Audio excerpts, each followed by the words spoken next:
أعوذ بالله من الشيطان الرجيم بسم الله الرحمن الرحيم والصلاة والسلام على سيدنا Muhammad وآله الطيبين الطاهرين. En el nombre de Dios, el compasivo, el misericordioso, que las bendiciones de Dios sean con el profeta del Islam Muhammad y los inmaculados de su descendencia.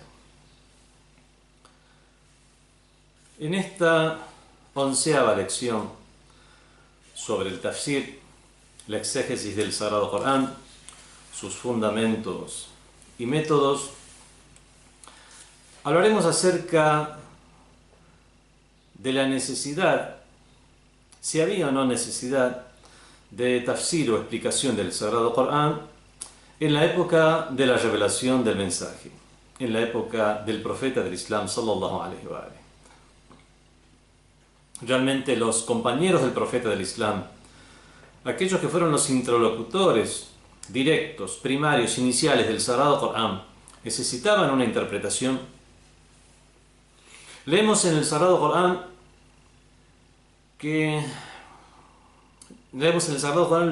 la siguiente ley.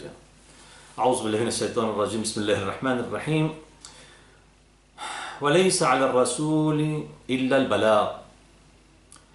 Y al profeta solo le incumbe transmitir el mensaje, hacer llegar el mensaje. ¿Qué significaba esto? ¿Sí? Hacer llegar el mensaje, el balagh, hacer llegar el mensaje, significa solamente hacer llegar los vocablos a los oídos de los interlocutores. Al fin y al cabo estaban en idioma árabe y ellos ya sabrán comprenderlos, entenderlos, actuar según los mismos.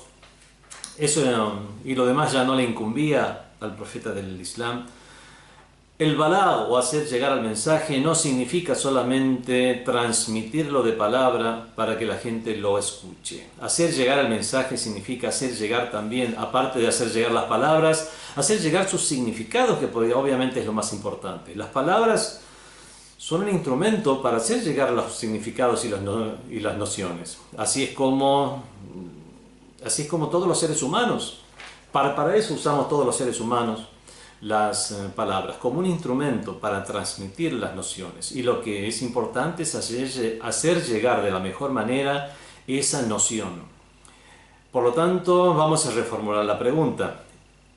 ¿Es suficiente para hacer llegar el mensaje únicamente transmitir esas palabras y asegurarnos que el interlocutor las escuchó?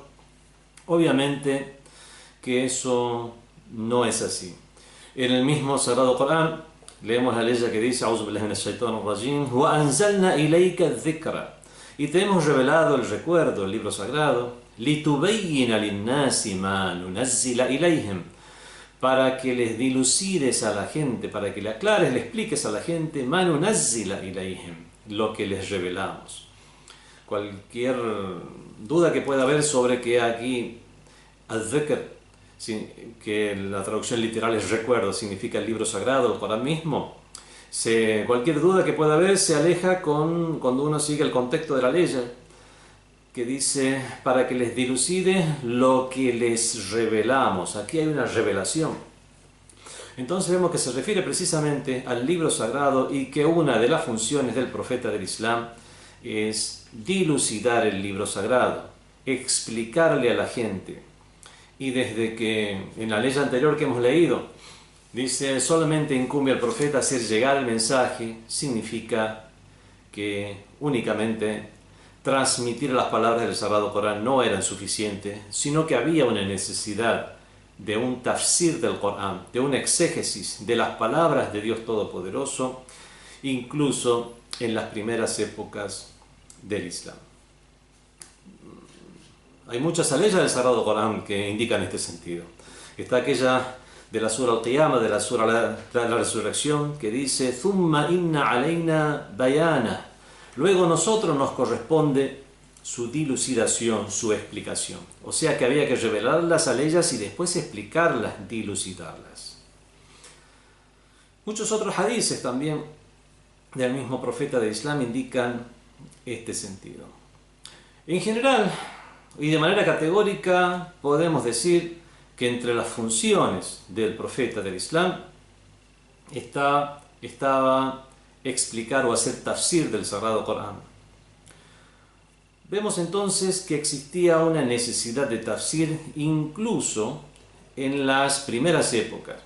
No podemos considerar que por ser árabe parlantes y de haber sido revelado el Sagrado Corán en el idioma de los árabes de esa época, que ya por eso ya entendían todo su significado de manera completa. Esto es lo que supusieron algunos, o lo que dan a entender algunos en sus escritos, como Ibn Khaldun.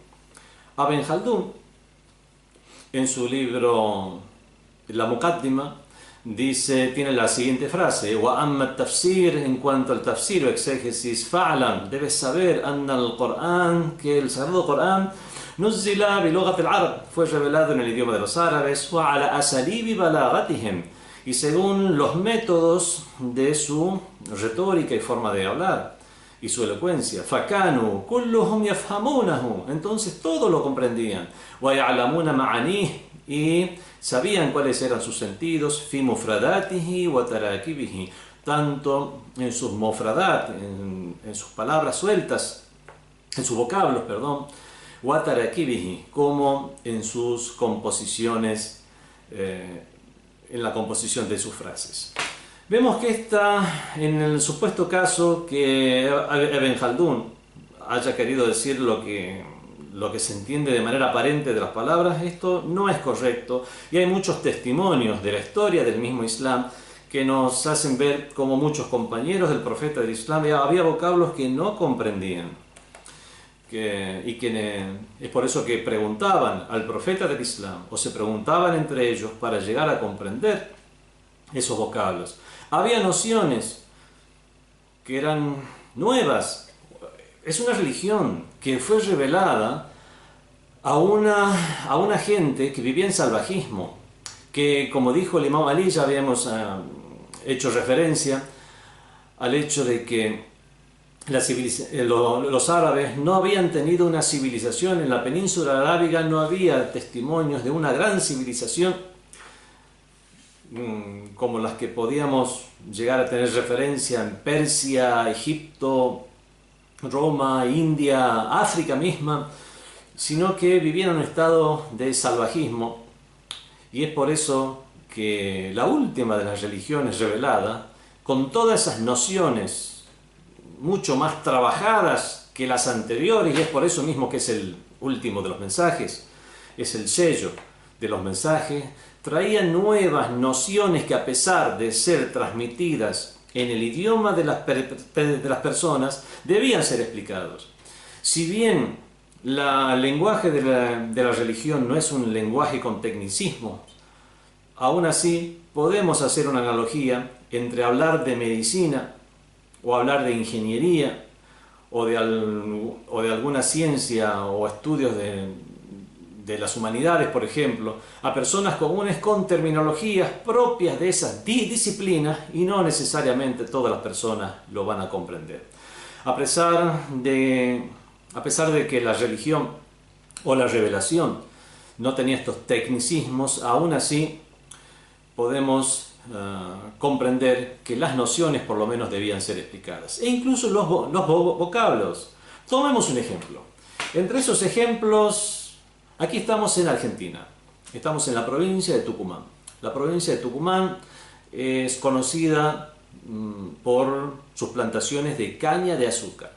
Entonces las personas en general, por lo que salen los diarios, por las discusiones que se transmiten en los medios informativos, la persona en general aquí en la provincia de Tucumán ha escuchado hablar de la maloja, ha escuchado hablar del bagazo de la caña de azúcar. A lo mejor términos que en otras partes del mismo país, del mismo Argentina, términos que no han escuchado, y si lo han escuchado no saben bien a qué se refieren. ¿Para qué hablar ya de otros países y otras latitudes donde a lo mejor incluso llamen a estas cuestiones relacionadas a la caña de azúcar con otros nombres? Vemos entonces que es idioma castellano, pero aún así el idioma común y de la gente común, al punto tal que campesinos, labradores, trabajadores sin gran instrucción comprenden estos términos, aún así tienen que ser explicados tal vez a otras personas con mucho más estudios. De esta manera vemos que hay términos que debían ser explicados a personas a pesar de tener algún grado de erudición. Y hay otras cuestiones propias ya de esta nueva religión, con estas nuevas nociones, que obviamente debían también ser explicadas. Eso ya sin contar los vocablos que después fueron adquiriendo una nueva acepción conforme al Islam. Ya hemos explicado algo al respecto, como la palabra Hajj, que hoy significa la peregrinación a la Meca, originalmente significaba simplemente visita, o la palabra Salat, que hoy en día significa ese rezo o oración con una forma determinada, movimientos en particular, palabras en particular, simplemente significaba súplica, o como Saum o Siyam, que es ayuno, inicialmente solo significaba abstenerse, o Zakat, que es dar la limosna. Zakat significaba simplemente purificarse, porque es la purificación de la riqueza, el zakat o limosna en el Islam. Vemos cómo estos términos, vocablos del idioma árabe, adoptaron una acepción particular. Y muchas veces era el mismo profeta del Islam quien explicaba estos vocablos, y otras veces los mismos compañeros se los explicaban entre sí. Adi ibn Hatam al-Ta'i. Adi era hijo de Hatam al-Ta'i. Hatam al-Ta'i era una persona que era célebre entre los árabes por su generosidad. Había poesías acerca de él. No llegó a hacerse musulmán porque no conoció el Islam. Era famoso entre los árabes antes del advenimiento del Islam. Bueno, aún así siguió siendo célebre por su generosidad. Su hijo, Adi, sí, ya fue contemporáneo a la revelación del mensaje y se hizo musulmán. Adi bin Hatam al-Ta'i nos dice lo siguiente. Cuando habíamos escuchado la ley del Sagrado Corán, que dice Kulu washrabu, a'udhu billahi minash shaitanir rajim, Kulu washrabu, y comed y bebed hatta yatabayyana lakum al-khayt al-abyad min al-khayt al-aswad min al-fajr. Y comed y bebed hasta que podáis diferenciar o distinguir el khayt al-abyad, la línea blanca de la línea negra. Khayt significa tanto hilo como línea. Entonces, la forma que ellos entendían era lo siguiente: podéis comer y beber durante la noche. ¿Hasta cuándo?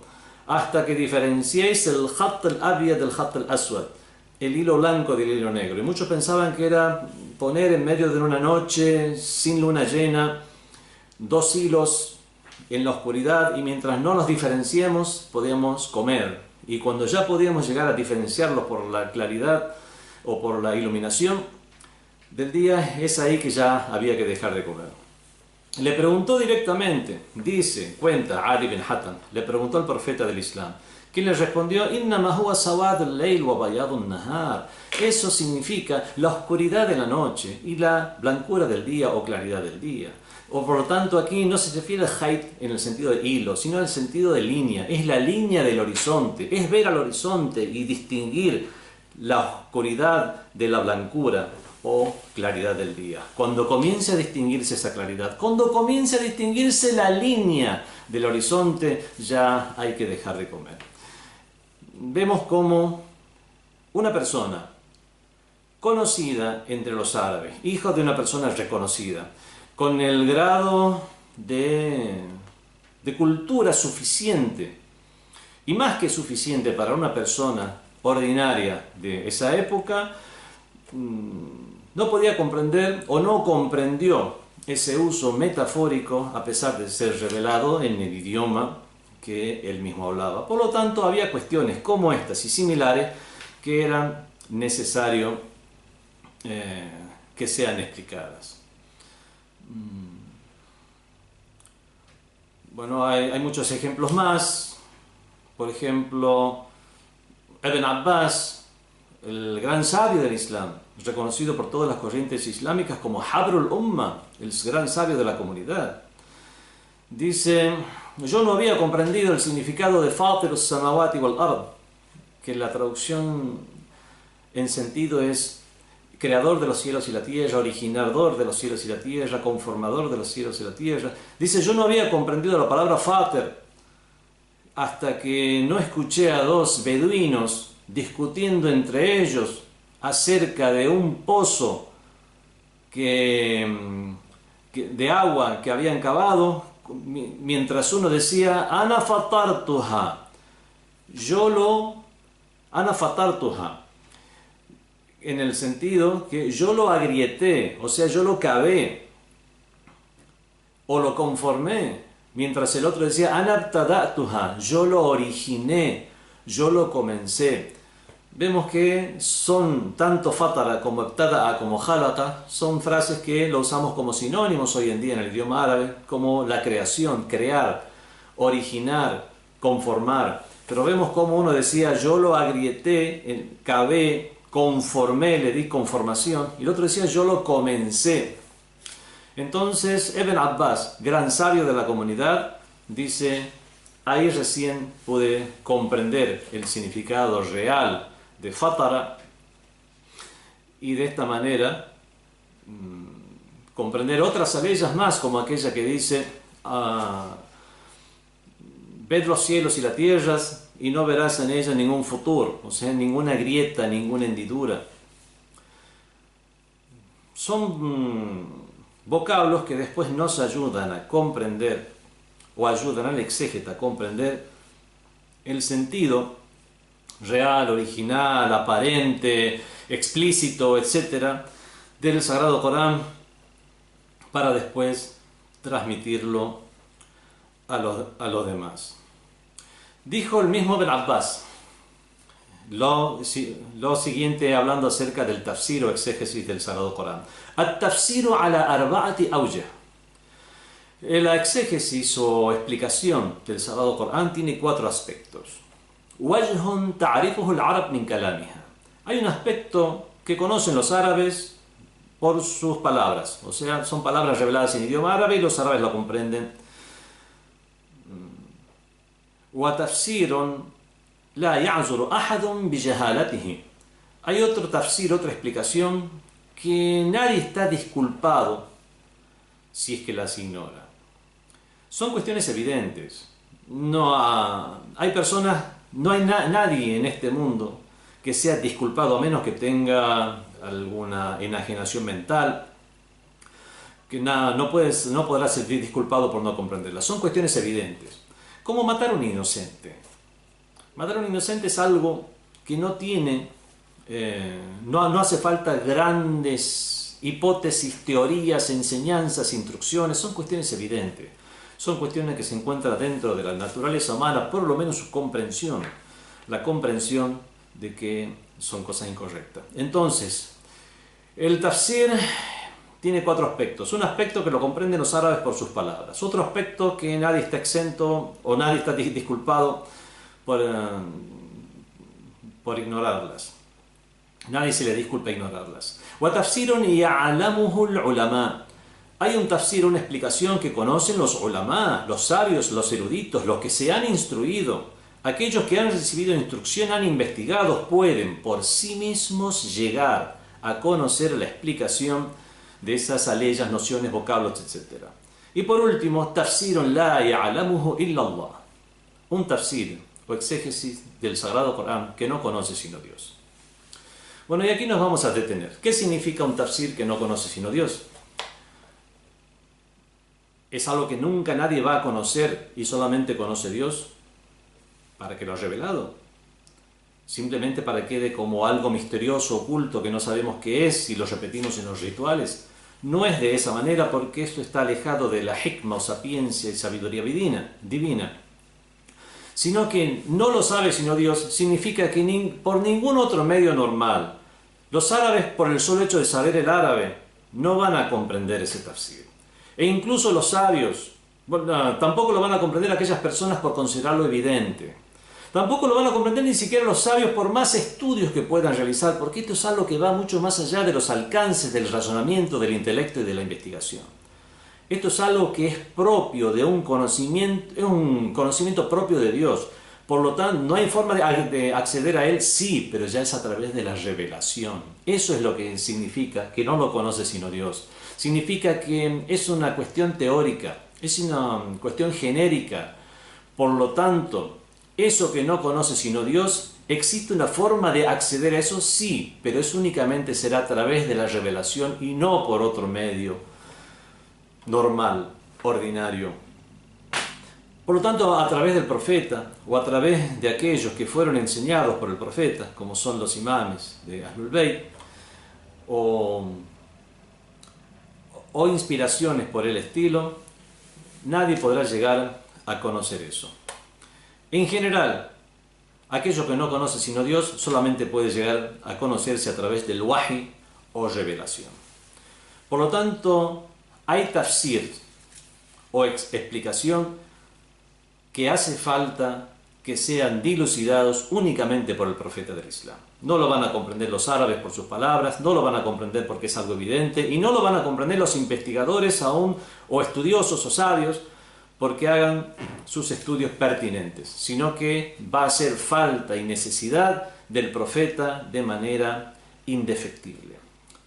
Hace falta un wahi, porque el wahi o revelación se divide en dos tipos de revelación. Está la revelación, wahi al-Qur'an, la revelación del Qur'an propiamente dicha, y también está wahi al-Bayan, la revelación de la explicación o dilucidación que el profeta debe dar a las personas.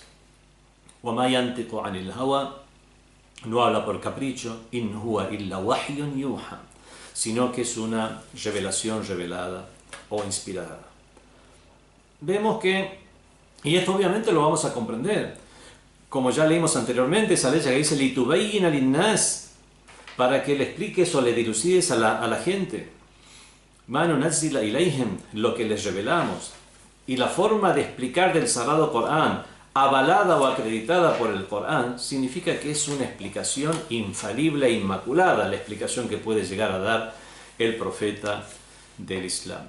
Y la única forma que esto sea de esta manera es por wahi o inspiración. Entonces vemos que en las primeras épocas de la revelación hacía falta un tafsir o explicación del Sagrado Corán que debía ser dado por el mismo profeta del Islam. Es más, estas explicaciones vemos que eran requeridas por los mismos compañeros. Narra Abdullah bin Mas'ud, otro de los famosos compañeros del profeta del Islam. Kana ar-rajulu minna, cada uno de nosotros, un hombre entre nosotros, idha ta'allama 10 ayat, cada hombre entre nosotros, cuando aprendía 10 aleyas, lam yujawizuhunna hatta ya'rifa ma'anihinna. No pasaba de ellas hasta no aprender el significado de estas que había aprendido. No aprendía más o no memorizaba más hasta no comprender el significado.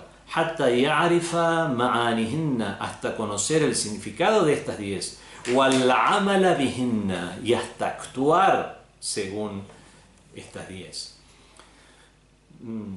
Obviamente la parte que nos interesa de este hadiz es hasta conocer su significado. Por lo tanto, había un esfuerzo intelectual, personal, individual, colectivo, etcétera, etcétera, para conocer su significado. Y esto también nos da la pauta de la necesidad de una explicación o tafsir del Sagrado Corán, incluso en las primeras épocas.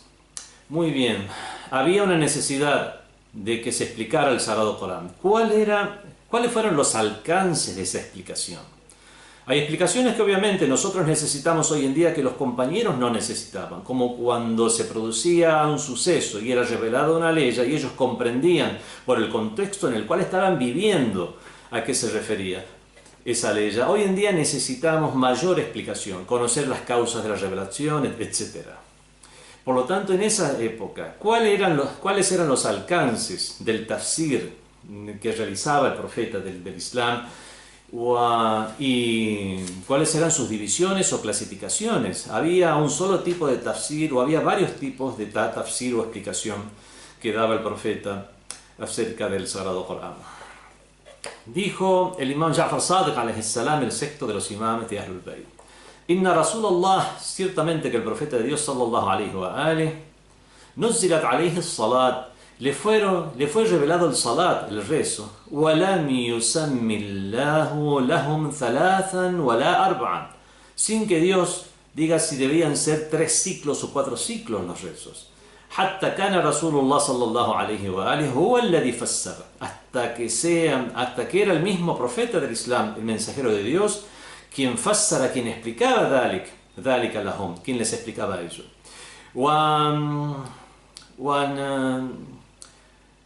نزلت عليه الزكاة, le fueron revelado el zakat, o la limosna, el diezmo, o gravamen obligatorio, religioso. وَلَمْ يُسَمِّ لَهُمْ مِنْ كُلِّ 40 دِرْهَمًا dirham. Y no les explicaba, no está en el Sagrado Corán que de cada 40 dirhames o moneda de plata había que dar un dirham como limosna. حتى كان رسول الله صلى الله عليه وآله هو الذي فسر ذلك لهم, sino que era el profeta o el mensajero de Dios quien les explicaba ello. ونزل الحج, y fue revelada el Hajj o la peregrinación a la Meca. فَلَمْ يَقُلْ لَهُمْ, pero no les decía en el Sagrado Corán طُوفُوا أُسْبُوعًا حَتَّى كَانَ, y no les decía que debían ser 7 vueltas o 7 circunvalaciones que había que dar alrededor de la Kaaba. حَتَّى كَانَ رَسُولُ اللَّهِ صَلَّى اللَّهُ عَلَيْهِ وَآلِهِ هُوَ الَّذِي فَسَّرَ ذَلِكَ لَهُمْ, sino que era el profeta del Islam quien les explicaba ello. En las primeras épocas había una imperiosa necesidad del tafsir o explicación que debía dar el profeta del Islam para ir conformando la religión del Islam en sus nociones, en sus rituales, en su ética, en su moral, en sus preceptos, etc. Y todo esto lo encontramos en la sunna que es la tradición, y la tradición, como ya se ven en otras disciplinas, la disciplina del tafsir, que la tradición del profeta del Islam son las palabras del profeta del Islam, son los hechos del profeta del Islam y los reconocimientos tácitos, aquello que aprobaba tácitamente también el profeta del Islam. Había contextos en los cuales el profeta, en su condición de tal, no debía quedarse callado si algo no era adecuado. Por ejemplo, había una compra-venta delante suyo y él no emitía ninguna opinión al respecto. Significaba que esa compra-venta en general, por lo menos la compra-venta en general, si no los detalles son correctos. Si no, en su condición de profeta debía haber aclarado ello. Entonces, sus palabras, hechos, actitudes y sus reconocimientos tácitos. En los libros de narraciones que encontramos del profeta del Islam, las aleyas o las narraciones que explican las aleyas, donde hay un tafsir o explicación de las aleyas, están dispersos en los libros. Algunos sabios han intentado compilar en un tomo, en una sola obra, recopilar todas las narraciones que se refieran a una explicación del Sagrado Corán, como lo hizo el sabio Sunni Jalaluddin Suyuti, quien recopiló todas las narraciones que encontró donde había algún tipo de explicación de alguna ley o de alguna noción del Sagrado Corán y las dispuso en el orden en que son mencionados esos temas en el Sagrado Corán.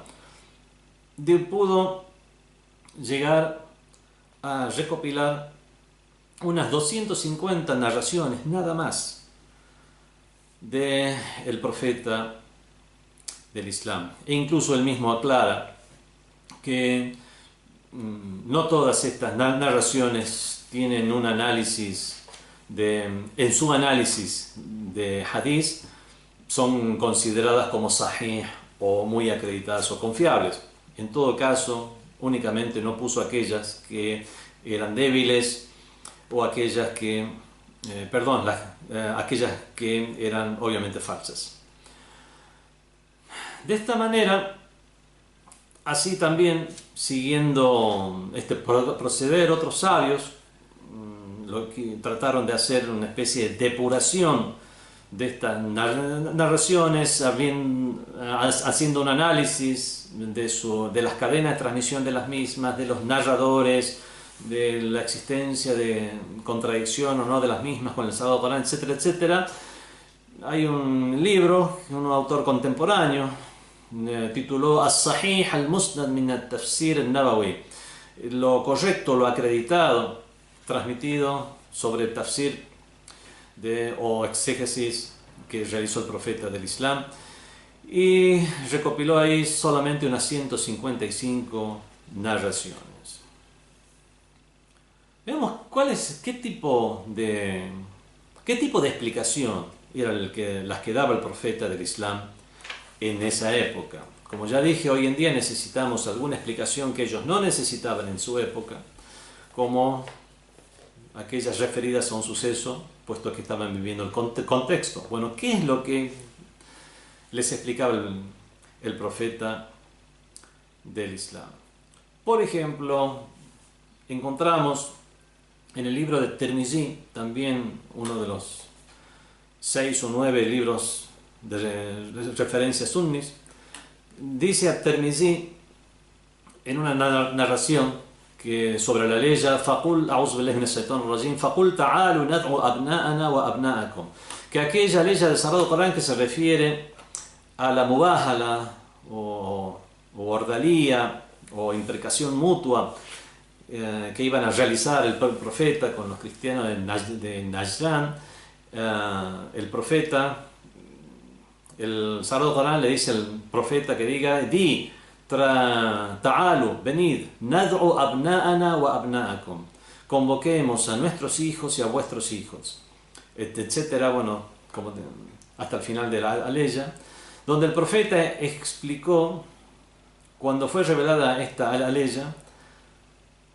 el profeta trajo a Ali, a Fátima, a Hassan y a Hussein alayhimus salam, y levantó las manos, se dirigió a Dios y dijo: Allahumma ha'ulai ahli, Dios mío, estos son ahli, estos son ahlul bayt, la gente de la casa del profeta. Vemos que encontramos entonces una explicación de esta ley del Sagrado Corán, a quiénes se refiere, cuáles son los sujetos a quienes se refiere esta ley.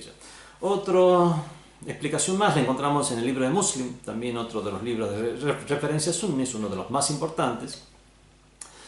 En aquella ley que dice: Innama al-hamar wal maisir, ciertamente que el hamar sería el vino, porque era la uva, se la tapaba, por eso se llama hamar, porque era tapada. Mahummira es aquello que fue tapado, y para que después, por la fermentación, llegue a convertirse en un embriagante.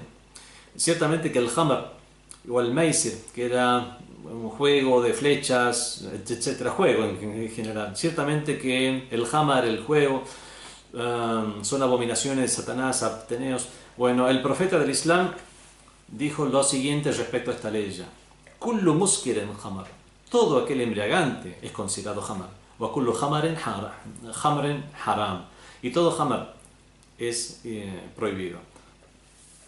O sea, no se refiere únicamente al vino de la uva, sino a todo aquella bebida embriagante. At-Tirmizi también, otro de los, bueno, ya habíamos mencionado que es uno de los libros de referencia, autor de uno de los libros de referencia sunni,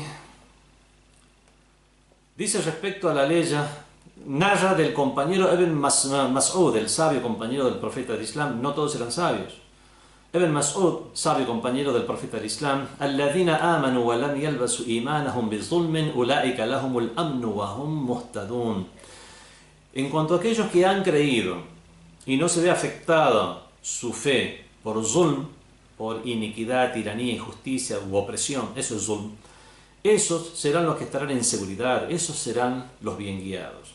Le fue preguntado al profeta del Islam: oh profeta del Islam, ¿quién de nosotros no realizó un zulm? O sea, una opresión, una injusticia contra otro. Y el profeta les respondió: Laysa dhalik, no es así, no se refiere a eso esta ley. Innama huwa shirk, se refiere a la idolatría. Alam tasma'u ma qal, ¿acaso no escuchaste lo que dijo Luqman? Lo que dijo Luqman en el mismo Sagrado Corán se transmite de Luqman. Luqman era un sabio. Algunos llegaron a decir que fue un profeta, pero no, fue un sabio, un hakim, por eso se le dice Luqman al-Hakim. Fue una persona muy sapiente que vivió en la época del profeta David. ¿Acaso no escuchaste lo que le dijo Luqman a su hijo, en los consejos que le dio a su hijo? Qala Luqman li ibnihi wa huwa ya'izuhu. Le dijo Luqman, eso es una ley del Sagrado Corán. Qala Luqman لابنه وهو يعظه. Le dijo Luqman a su hijo mientras le amonestaba, le daba consejos: Ya bunayya, oh hijito mío, la tushrik billah, no asocies nada a Dios, no seas idólatra. Inna shirk, ciertamente que la idolatría, la zulmun azim, ciertamente que la idolatría es un gran zulm, es una gran injusticia, opresión, etc. Y el profeta dijo que es a esto a lo que se refiere esta ley del Sagrado Corán, cuando dice que aquellos que no realicen zulm estarán guiados. Del libro también de Muslim se narra que el profeta del Islam, respecto a la ley del Sagrado Corán que dice innama as-sadaqatu lil fuqara'i wal masakin, ciertamente que las limosnas son para los pobres y para los masakin. Masakin podríamos traducirlo, la palabra miskin, como indigente, una persona con extrema necesidad de pobreza. Entonces, eso es como una persona puede comprender esta palabra cuando es pronunciada sola, miskin. ¿Quién es un miskin? Es un indigente, un pobre que está en una extrema pobreza. El profeta del Islam explicó al respecto: ليس المسكين بهذا الطواف الذي يطوف على الناس. No se refiere al miskin, a ese indigente que vaga entre la gente, فَتَرُدُّهُ اللُّقْمَ وَاللُّقْمَتَانِ, buscando un bocado o dos bocados para comer, وَالتَّمْرَ وَالتَّمْرَتَانِ, buscando un dátil o dos. قالوا فما المسكين يا رسول الله. Entonces le preguntaron: entonces ¿a quién se refiere con el miskin, oh mensajero de Dios? قال, dijo: الذي لا يجد غنى يغنيه, es aquel que no encuentra riqueza que le enriquezca o que le haga suficiente. ولا يفطن له, y no tiene tampoco la idoneidad o la aptitud. فيتصدق عليه, se le da limosna. ولا يسأل الناس شيئا, a pesar de que tal vez no le pida nada a la gente. Entonces vemos que esta ley, ya explica el profeta del Islam, hacía falta una explicación para que la gente no tomara que era simplemente el indigente. Era el miskin, el necesitado aún cuando no pida de la gente. Y a pesar de que, de que su necesidad no sea extrema, si no sea lo suficiente para no considerarse una persona que que no encuentra una riqueza que le sea suficiente para subsistir, para su sustento, de él y de su familia. En el libro de Tabari, el gran historiador y también exégeta, tiene un libro de tafsir, un libro de exégesis, así como también tiene un libro de historia. El Tabari narra también en un hadith del mensajero de Dios, refiriéndose a esta ley que dice: lahumul bushra fil hayati dunya wal akhirah, tendrán el bushra es la nueva, a la buena noticia, la alegría por una buena noticia. Ellos tendrán el bushra fil hayati dunya wal akhirah, tanto se refiere a los creyentes, tendrán esta bushra tanto en esta vida mundanal como en el más allá. Y se refirió a que esta bushra es ar-ru'ya al-hasana, es esa visión o sueño bueno. Ese es el bushra. Yaraha al-muslim aw tura lahu, que el muslim la verá o le será mostrada. El Bukhari, también uno de los principales, junto con Muslim, autores de los libros de referencia sunnis, de los 6 o 9 libros de referencia sunnis, respecto a la ley, transmite de unos compañeros llamado Ka'b ibn Ujra, transmite como tafsir de la ley que dice: Ya ayyuhal ladina amanu sallu alayhi wa sallimu taslima. Oh creyentes, bendecid al profeta y saludadle como se debe. Dijo que se le preguntó al profeta del Islam: oh profeta, sabemos cómo bendecirte, pero ¿cómo debemos, sabemos cómo saludarte, pero ¿cómo debemos bendecirte? Entonces el profeta dijo: decid, Allahumma salli ala Muhammad wa ala ali Muhammad. Dios mío, bendice a Muhammad y a la familia de Muhammad, kama sallaita ala ali Ibrahim, así como bendijiste a la familia de Ibrahim. Allahumma barik ala Muhammad wa ala ali Muhammad. Dios mío, Da gracias y bendiciones a Muhammad y la familia de Muhammad, así kama barakta ala ali Ibrahim, así como diste bendiciones a la familia de Ibrahim. Innaka hamidun majid, ciertamente que tú eres el loable, el generosísimo o excelso. Vemos que nos enseña entonces el profeta del Islam que al bendecirle a él hay que bendecir también a su familia. Y eso es una explicación, un tafsir de la ley del Sagrado Corán que dice: Ya ayyuhalladhina amanu sallu alayhi, oh creyentes, bendecidle. En otra, todos estos son ejemplos de tafsir o exégesis que hacía el profeta del Islam de las aleyas del Sagrado Corán. Por ejemplo, respecto a la ley que dice وَلَا يَغْتَابُ بَعْضُكُمْ بَعْضًا, en la sura Al-Hujurat, la 49 creo, dice لَا يَغْتَابُ بَعْضُكُمْ بَعْضًا. Al-Ghaib es el ausente. Yaghtab es hablar del ausente. Aquí la traducción literal que puede llegar a comprender cualquier persona que sabe idioma árabe y que sabía en ese entonces era que no hable del ausente, no habléis unos de otros en ausencia. Estaba la prohibición de hablar del ausente. Entonces se le preguntó al profeta del Islam, el mismo profeta del Islam le dijo a la gente: ¿qué es el ghiba? ¿Ustedes saben lo que es hablar del ausente? Les respondieron al profeta del Islam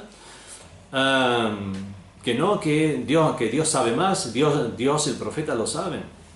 Entonces el profeta aclaró y dijo: "Dhikraka ajaka bima yakrah", es que menciones a tu hermano con aquello que no le gusta. De esta manera alejó esta ambigüedad que podía llegar a darse, porque hablar del ausente, ¿qué pasa si una persona habla bien de un ausente? Si la orden es no hablar del ausente.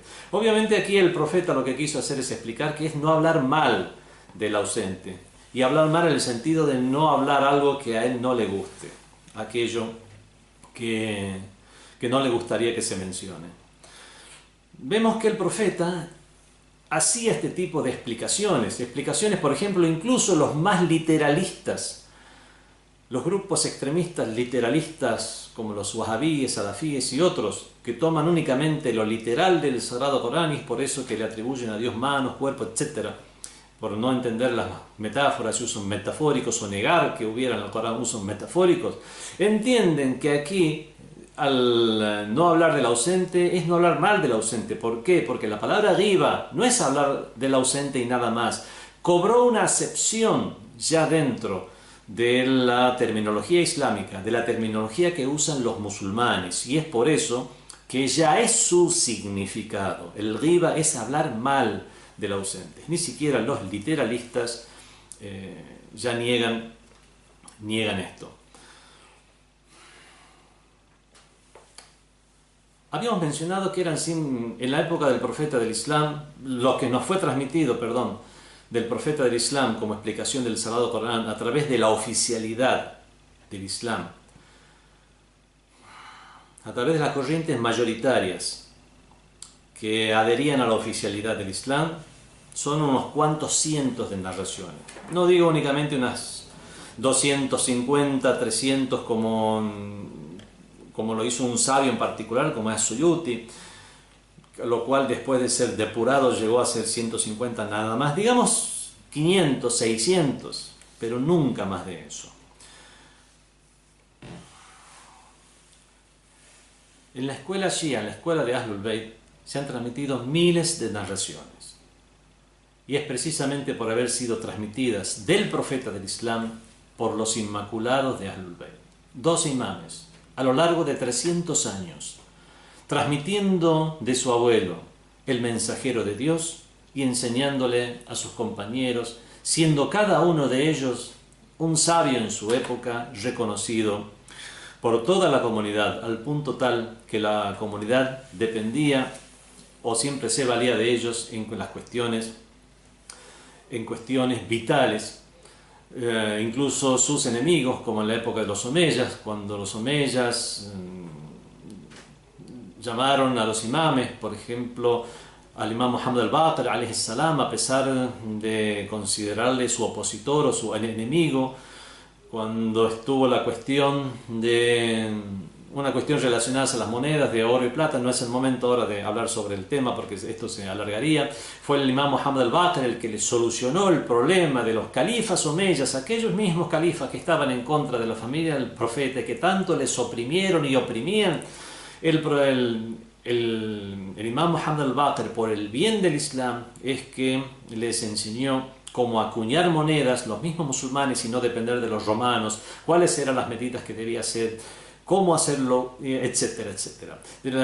Así el imam Ali Zain al-Abidin, el padre del imam Muhammad al-Baqir, el imam Ja'far Sadiq, maestro de todos los fundadores de las escuelas de las demás corrientes, fue el maestro de Abu Hanifa, fue el maestro de Malik ibn Anas, fue maestro por intermediario también de Ibn Hanbal y de Shafi'i, etc.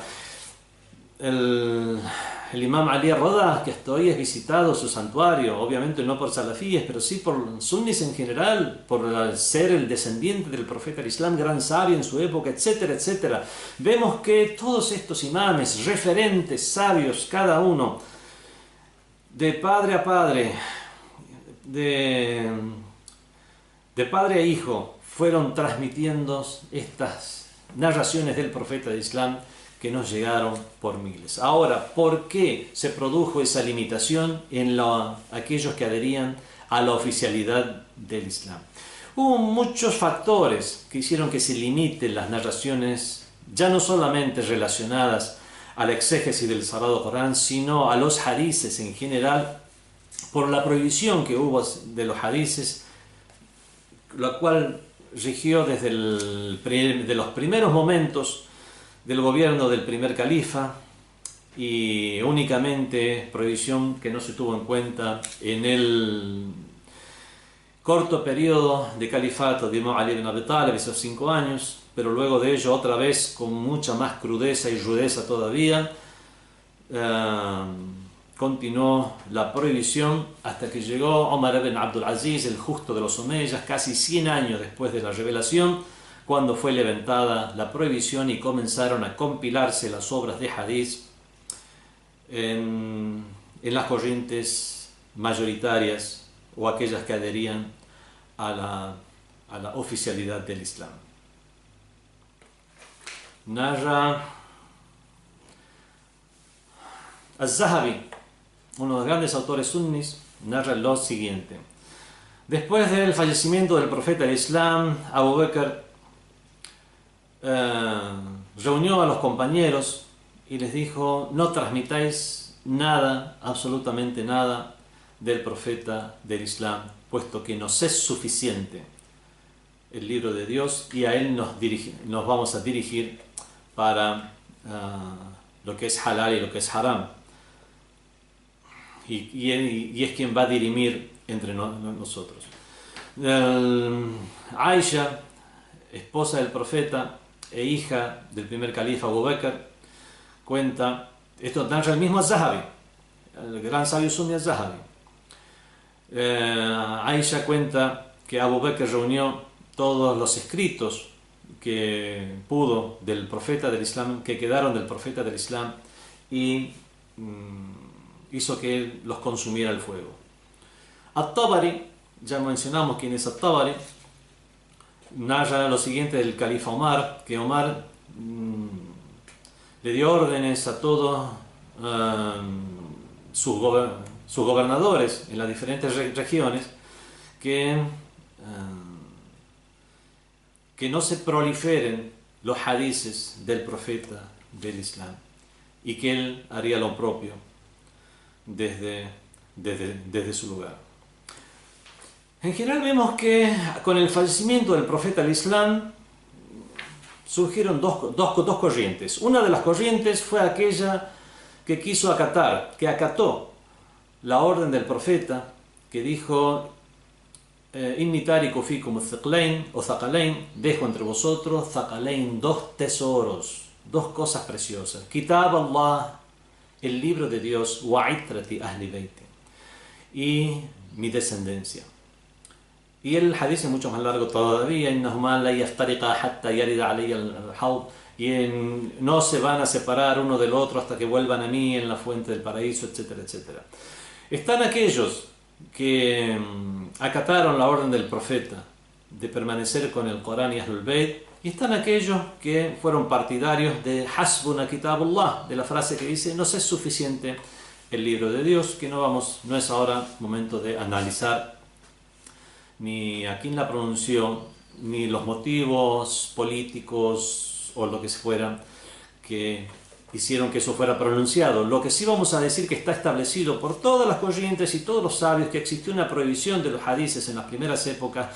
Uno de los argumentos era para que no se mezclara el Corán con nada más, y como la gente a lo mejor podía llegar a divinizar las palabras del profeta, podían llegar a mezclarlas con el Corán, como para mantener indemne el Corán de cualquier cosa, se prohibieron los hadices y la escritura de los hadices, como sea, sin analizar si eso fue correcto o no fue correcto, que obviamente la postura de Ahlul Bayt es que eso no fue correcto, pero sin analizar ni hacer ni entrar en esa discusión, vamos a decir que el hecho existió, y eso hizo también que se limitaran los hadices en general, incluidos los hadices que se referían a las explicaciones que hizo el profeta del Islam sobre aleyas del Sagrado Corán.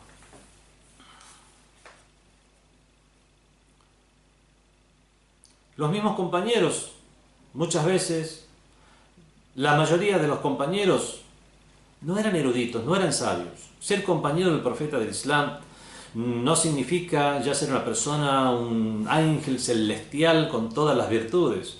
En general, la mayoría eran beduinos que tuvieron toda una vida de idolatría, de analfabetismo, idolatría, con poca cultura. Y es por eso que no es que al hacerse musulmanes, el profeta pasó la mano por sus cabezas y hubo un milagro y de esta manera se convirtieron en personas perfectas. No, siguieron siendo personas comunes y siguieron con el nivel cultural que tenían, obviamente mejorado muchísimo mejor, por supuesto, pero aún así continuaban con sus limitaciones. Y es por eso que no sabían ni siquiera qué preguntar al profeta del Islam, y era poco lo que le preguntaban. En general, la mayoría adhirió al Islam a causa de la moral del profeta del Islam, los milagros que vieron que realizó el profeta del Islam, al ver una comparación simple en su nivel, esa comparación simple que podían hacer entre lo que era la vida del idólatra, la vida del musulmán, la moral, la ética, etc. Eso fue suficiente para que se convirtieran al Islam, pero no necesariamente fue por su erudición, y es por eso mismo que ellos ni siquiera sabían qué preguntar. Esto lo dice el Imam Ali ibn Abi Talib alayhi salam en el libro Nahj al-Balagha. Al hablar de esta situación nos dice: وَلَيْسَ كُلُّ أَصْحَابِ رَسُولِ اللَّهِ صَلَّى اللَّهُ عَلَيْهِ وَآلِهِ مَنْ كَانَ يَسْأَلُهُ وَيَسْتَفْهِمَهُ. No es así que todos los compañeros del mensajero del Islam le preguntaban cosas y le interrogaban. حتى إن كانوا لا يحبون أن يجيء الأعرابي والطاري فيسأله حتى يسمعه. No sabían qué preguntar, al punto que les agradaba que llegara algún beduino del desierto o algún transeúnte o ocasional para que pregunte al profeta y ellos escucharan. No es que no les gustaba solamente que no sabían qué preguntar por su nivel cultural. Y es aquí donde el Imam Ali ibn Abi Talib alayhi salam, hablando de él mismo, dice: وَكَانَ لَا يَمُرُّ بِي مِنْ ذَلِكَ شَيْءٌ إِلَّا سَأَلْتُ عَنْهُ وَحَفِظْتَهُ. Y no sucedía nada o no pasaba nada ante mí sin que yo le preguntara al profeta y memorizara ello. Hafiza es tanto memorizar, preservar, como actuar según eso que se ha memorizado y aprendido. Es por eso que el Huffaz del Corán, como leemos en los libros de historia, no solamente eran los memorizadores del Corán, eran aquellos que memorizaban y lo ponían en práctica. Es por eso que aquí cuando dice el Imam Ali alayhi salam, le preguntaba toda cosa, wa hafiztahu, no solamente era que lo registraba, memorizaba, sino que actuaba también según ello. Pero no, como dice el mismo Imam Ali, no todos los compañeros. Y cuando dice no todos los compañeros, incluso usa el plural, es porque es que la mayoría no eran de esta manera. El Imam Sajjad, el cuarto de los imames, Ali Zayn al-Abidin alayhi salam, tiene el siguiente hadith: Inna Allah azza wa jal, ciertamente que Dios imponente, majestuoso, alima, sabe, annahu yakunu fi akhir az-zaman aqwam muta'ammiqun, saben que habrá al final de los tiempos personas muta'ammiqun, que profundizarán en las nociones, en los conocimientos. فأنزل الله تعالى, y es por eso que Dios reveló قل هو الله أحد, la sura que dice قل هو الله أحد, di Dios es único. والآيات من سورة الحديد, y aquellas aleyas de la sura al-Hadid, que es la sura número 57. والآيات من سورة الحديد إلى قولها عليم بذات الصدور, aquellas aleyas de la sura al-Hadid hasta la aleya que termina diciendo alimun bidat as-sudur, él es el quien conoce lo que encierran los pechos o los corazones. O sea, hay significados muy profundos que únicamente podrían llegar a entenderlo después personas del final de los tiempos. Significa que en esa época había limitaciones para la comprensión de las aleyas del Sagrado Corán. Entonces, había una limitación por cuestiones políticas, hubo una limitación por el nivel cultural, y otros tipos de limitaciones más, lo cual, como las distancias, etc., lo cual hizo que podamos decir que el mismo profeta del Islam no llegó a realizar una explicación del Sagrado Corán completa durante su vida. Algunos pueden llegar a pensar que esto es algo que únicamente es planteado por alguna escuela y no por otra, y que sería como atribuirle algún error al profeta del Islam. No es atribuir un error, al contrario, el profeta fue inmaculado. En todo caso, el error está en las personas, está en el qabel, está en los receptores. Y un claro ejemplo, una clara demostración de que esto fue así, es la historia misma. ¿Por qué hoy necesitamos de exégesis? ¿Por qué los mismos tabe'ín, compañeros de los compañeros, necesitaban de exégesis y siguieron después trabajando sobre el particular? Entonces, ¿a dónde queda esa función del profeta del Islam, que dice que debía dilucidarle a los musulmanes? Esa es la función que, según la escuela de Ahlul Bayt, después la tenían los imames de Ahlul Bayt. Aquellos, y es por eso que el profeta dijo entre vosotros dos tesoros: Kitabullah wa itrati, el libro de Dios y mi descendencia, Ahlul Bayt. Wassalamu alaikum wa rahmatullahi wa barakatuh.